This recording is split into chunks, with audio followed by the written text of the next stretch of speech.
गुरुब्रह्मा गुरुर्विष्णुः गुरुर्देवो महेश्वरः गुरुः साक्षात् परं ब्रह्म तस्मै श्री गुरवे नमः। శ్రీకృష్ణం వందే జగద్గురు. గురు స్వరూపులందరికీ నమస్కారములు. క్రిందటి వారం పార్వతీదేవి తపస్సు గురించి మనం అనుకోవటం మొదలుపెట్టాము. పార్వతీదేవి తపస్సుకు మెచ్చుకొని ఆవిడని చూడాలి అంటూ వయోవృద్ధులైనటువంటి మునిసత్తములు చాలామంది ఆవిడ ఆశ్రమానికి వచ్చేవారు. ఎందుకుట నధర్మ వృద్ధేషు వయస్సు సమీక్షతే, ధర్మవృద్ధుల యందు వయస్సు కాదు మనం చూడవలసింది అన్న ఒక సూత్రాన్ని అనుసరించి వారు వచ్చారు. ఈవిడ ఈ తపో మహిమకి, తప ప్రభావానికి ఆ చుట్టుపక్కల ఉన్నటువంటి క్రూర జంతువులు కూడా పరస్పర వైరాన్ని మానేసి చక్కగా సఖ్యతతో ఉంటుండేవి.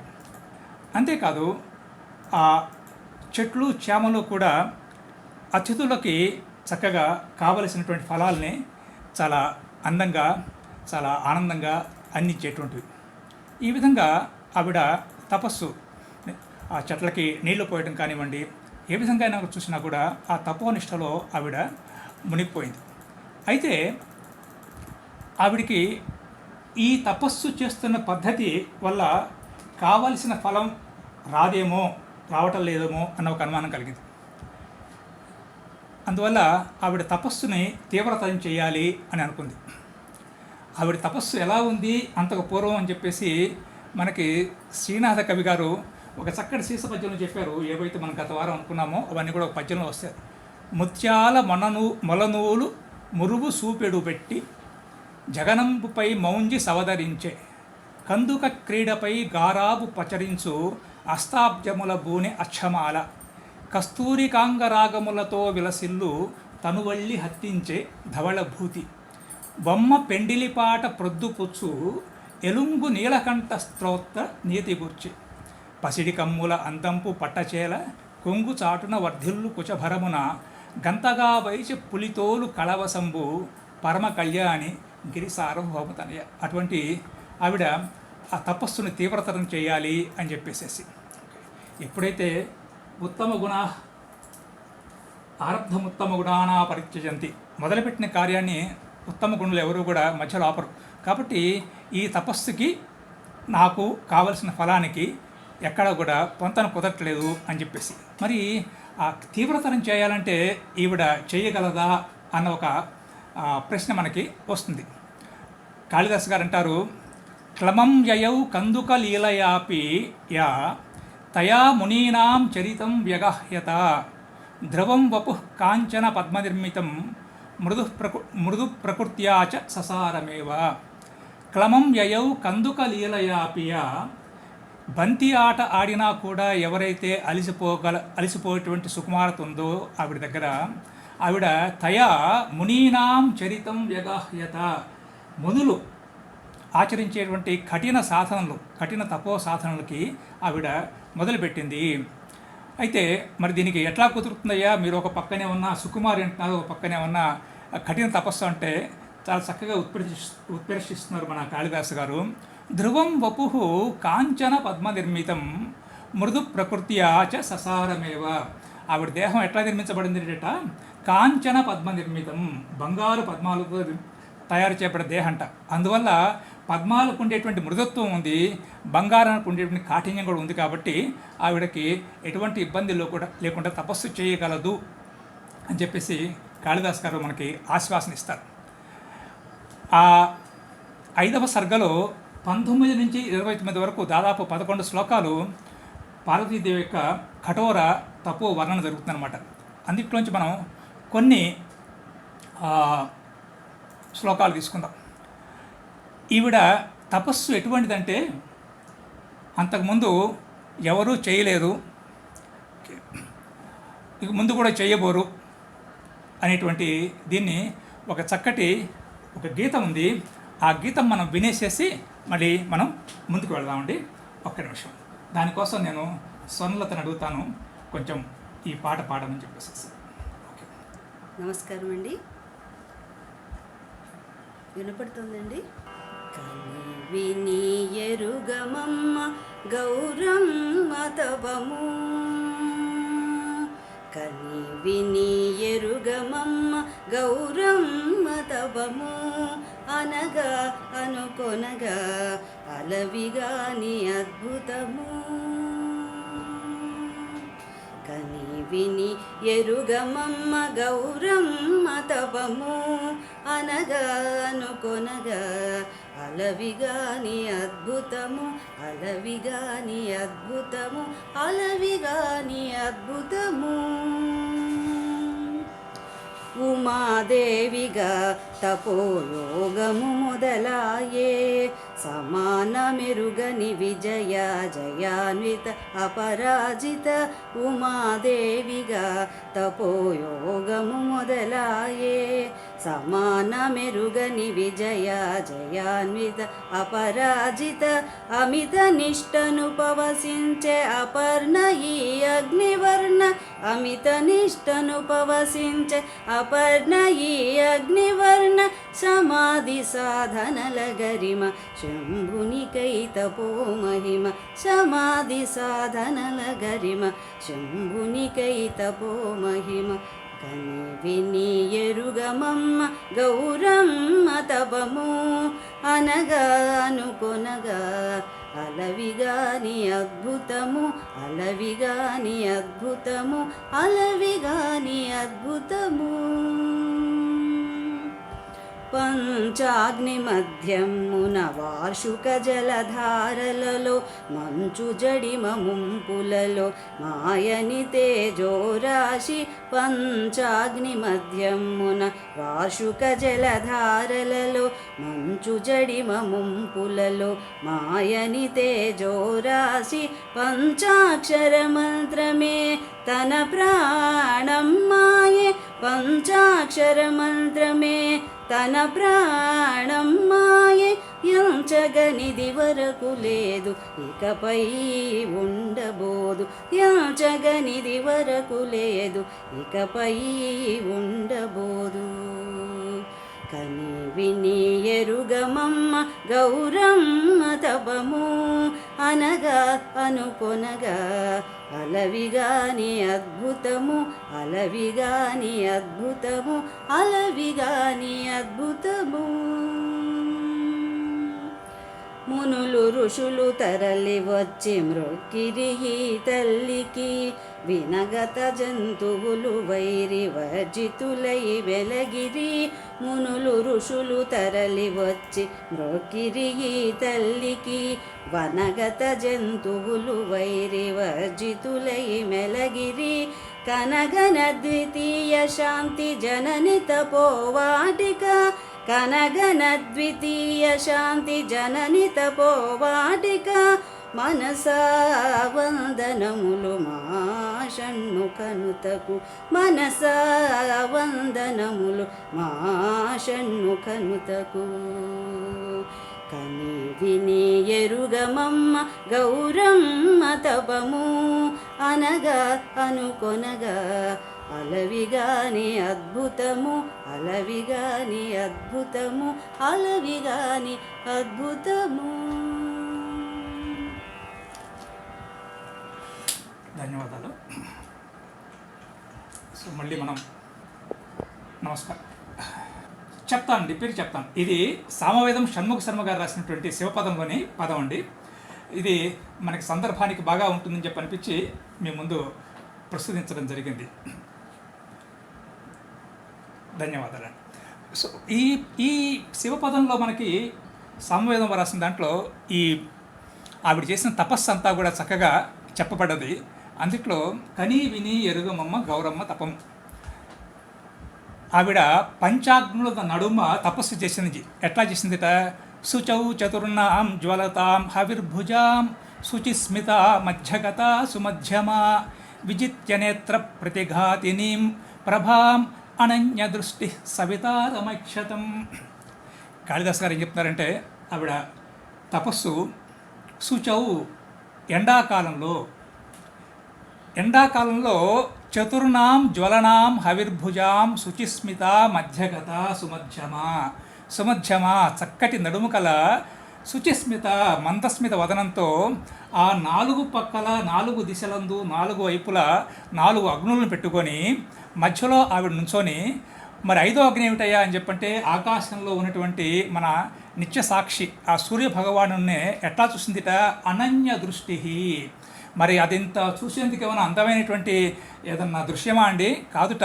నేత్ర ప్రతిఘాతిని, నేత్రాలకి ఎంతో ఇబ్బంది కలుగుతున్నప్పటికి కూడా విచిత్య ఆ ఇబ్బందిని ఎదుర్కొని ఆవిడ అనన్య దృష్టి సవితారం ఐక్షత. చక్కటి పదాలు. ఇక్కడ ఎండాకాలంలో ఇవన్నీ, చలికాలంలో కాస్త కూస్తో మరి ఇబ్బంది తక్కువైనా ఎండాకాలంలో చేయటం అనేది చాలా గొప్ప విషయం. ఇది పంచాగ్నులు, 4 పక్కల అగ్నులు, పైన సూర్యుడు. అవి ఎట్లా చేసింది? శుచిస్మిత మందహాసంతో ఎటువంటి ఇబ్బంది పడకుండా చేసింది. ఇక్కడ సవితారం అన్న పదం కూడా చాలా ఎంతో అర్థబోధకంగా ఉంటుంది. సవితృ సవిత, సుప్తం ప్రేరయతి ఇది సవిత. షు ప్రేరణే, మనకి ప్రేరణ కలిగించేవాడు ఎవరు? సూర్యభగవానుడు. అట్లానే అందరికీ కూడా మంచి ప్రేరణలు కలిగించేటువంటి ఆ సూర్యభగవాను చూస్తూ ఆవిడ తదేక దీక్షతోటి తపస్సు చేయటం మొదలుపెట్టింది ఎండాకాలంలో, అది కూడా. ఓకే, ఇక్కడ మన నన్నచూడ కవి గారు చాలా చక్కగా అంటారు ఒక పద్యంలో, పరితాపోగ్ర నిధాగవేళ శిలపై పంచాగ్ని మధ్యంబునన్ పరమధ్యాన సమేతయై నిలిచే. ఇక్కడ కాళిదాసు గారి కంటే ఒక అడుగు ముందుకేసి ఈయన శిలాగ్ని అంటాడు. శిలపై, శిల మీద చేసినట్టు ఆవిడ, మామూలు నేల మీద కాదు. శిలపై అంటే ఇంకా ఎక్కువ ఇబ్బందిగా ఉంటుంది. సో ఆ విధంగా అక్కడ నిధాగ వేళ, నిధాగ అనేది కూడా చక్కటి పదం అండి. అంటే నితరాం దహ్యతే జనః అత్ర, ఈ సమయంలో జనులంతా కూడా తప్పించిపోతారు ఎండాకాలంలో.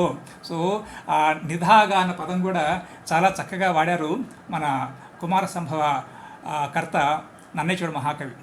ఆయన ఆవిడ ఇటువంటి తప ప్రభావానికి 3 జగాలు కూడా ఏమయ్యాయి అని చెప్పేసి ఒక చక్కటి పద్యంలో చెప్తారు.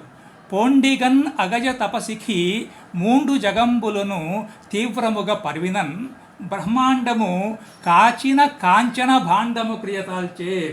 ఈవిడ చేసినటువంటి ఈ తపో వేడి వల్ల ఈ బ్రహ్మాండాలన్నీ కూడా ఎట్లా అయిందంటే కాచిన కాంచన భాండము, బంగారు భాండాన్ని కనుక వేడి చేస్తే ఎంత ప్రకాశవంతంగా ఉంటుంది, అట్లా 3 లోకాలు కూడా ఈవిడ తపస్సుకి అట్లా ప్రకాశిస్తున్నాయి అని చెప్పి అంటారు. సరే, తపస్సు చేస్తున్నారండి, మరి ఆహారం ఏమిటి వీడికి? ఆహారం ఏమిటి అని చూసినట్లయితే కాళిదాస్ గారు చెప్తారు, అయాచితోపస్థితమంబు కేవలం రసాత్మకస్యోడు పతేశ్చ రశ్మయః బభూవ తస్యాః కిల పారణావిధిః నవృక్షవృత్తి వ్యతిరిక్త సాధనః. చెట్లకి ఏదైతే ఆహారమో అదే ఆవిడికి ఆహార సాధనంగా అయిందట. ఏమిటి వాటికి? అయాచితోపస్థితమంబు కేవలం, అడగకుండా లభించినటువంటి జలము, రసాత్మకస్య ఉడుపతేశ్చ రశ్మయః, ఆ చంద్రుని కిరణాలు, ఈ 2 చెట్లకి ఆహారంగా ఉంటాయి. ఆవిడకి కూడా అవే ఆహారంట. అనుకోకుండా యాచించకుండా దొరికిన జలము, ఆ చంద్రుడి కిరణాలు, అవే ఆవిడికి పారణావిధి, భోజనానికి ఒక సాధనాలుగా అయ్యాయి. నవృక్షవృత్తి వ్యతిరిక్త సాధన, చెట్లకేదో ఆవిడ కూడా అదే. సో చెట్లు ఏ విధంగా బతుకుతున్నాయో ఆవిడ కూడా ఆ విధంగానే బతుకుతున్నాయి. ఇక్కడ రసాత్మక అంటే అమృత స్వరూపుడు. ఉడుపతే, ఉడు అంటే నక్షత్రం, ఉడుపతే అంటే నక్షత్ర నాయకుడు అంటే చంద్రుడు అన్నమాట. మనకి రసాత్మకుడు అని చెప్పి చంద్రుని కూడా అంటాం.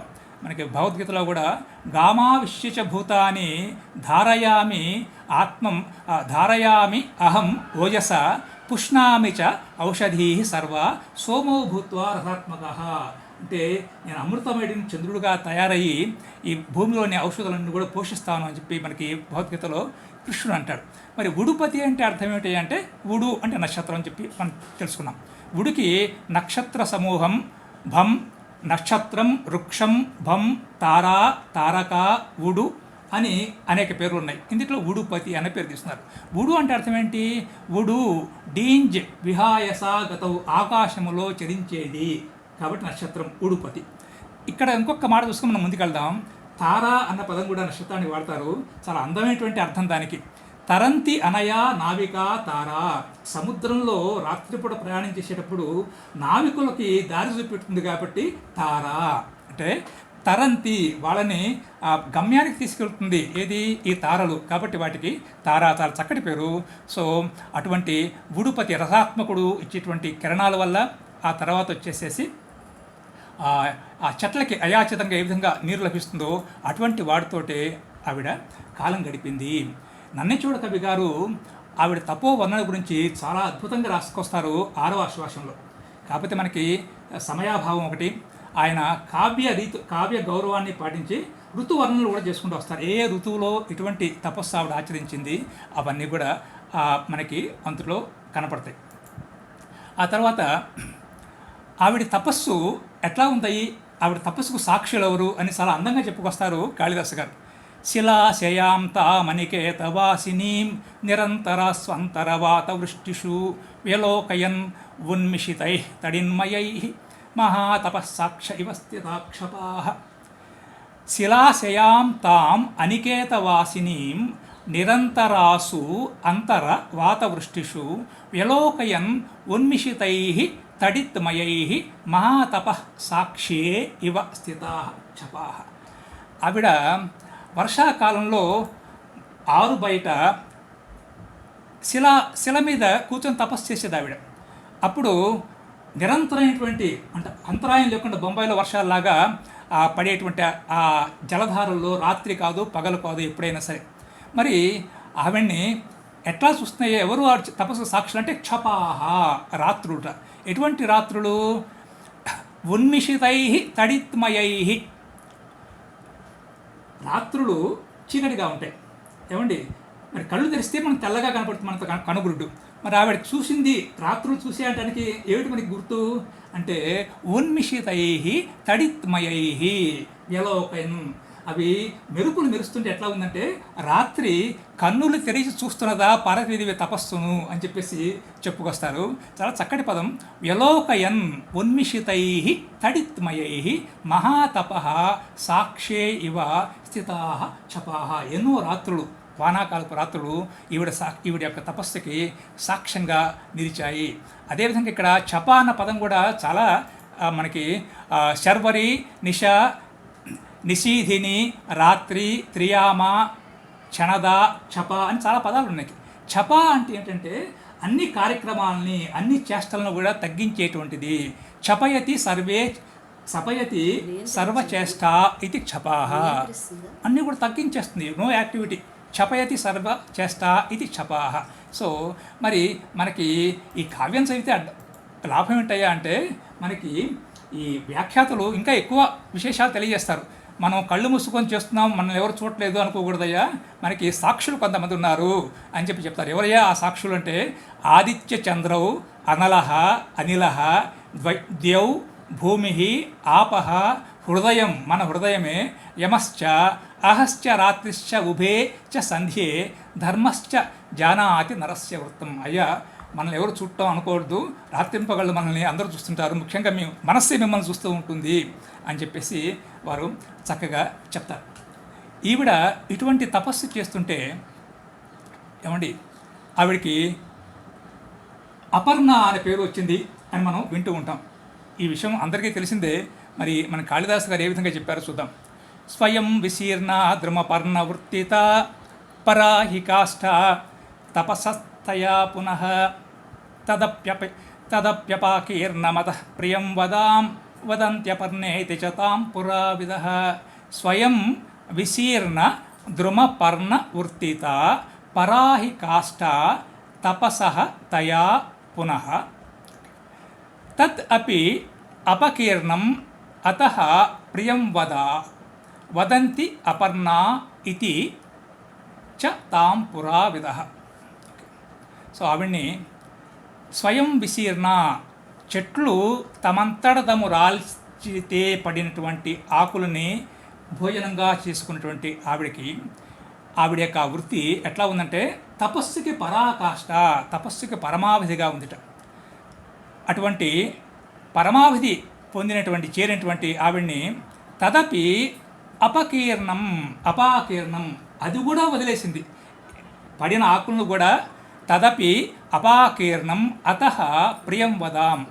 ఆకులను కూడా తింట మానేసింది ఆవిడ. సో అందువల్ల అటువంటి ఆ ప్రియంగా సంభాషించేటువంటి ఆవిడ్ని వదంతి ఏమని, అపర్ణ ఇది. ఎవరు? పురావిద, పురాణజ్ఞులు ఆవిడ్ని ఆ విధంగా చేస్తూ సంబోధిస్తూ వచ్చారట అపర్ణ అని. ఈవిడ ఈ చేస్తున్నటువంటి ఈ తపస్సు ఎంత గొప్పగా ఉందంటేట, చాలామంది ఋషులు కూడా తపస్సు చేశారు. కానీ ఆ తపస్సు చేసేటువంటి ఋషులు ముందుగానే వారు పురుషులు, కఠినమైన శరీరం గలవారు. కాబట్టి అటువంటి వారు చేసే తపస్సును అధికరించి అంతకంటే మించి ఈవిడ తపస్సు ఆచరిస్తూ ఉన్నది. ఇట్లా ఆవిడ తపస్సు ఆచరిస్తున్నప్పుడు ఒకరోజు ఏమైందంటే, వచ్చే వారం చూద్దాం. స్వస్తి. నమో నమః.